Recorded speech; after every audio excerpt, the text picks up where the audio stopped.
لێرەوە لەگەڵمانە هێرش بەیانیت باش هەواڵ و زانینەکانی شاری هەولێر. باش مەریوان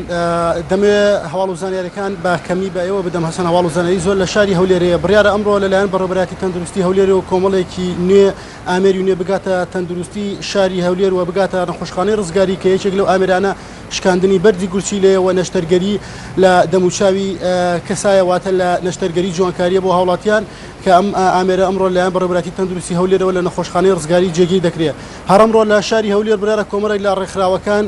پێداویستی جەژن کە لە ئێستادا لە هەرێمی کوردستاندا وەک هەمومان دەزانین قەیرانی دارایی هەیە پێداویستی جەژن بۆ منداڵانی شەهیدانی پێشمەرگەی شەڕی داعش و شەهیدەکانی دیکەیش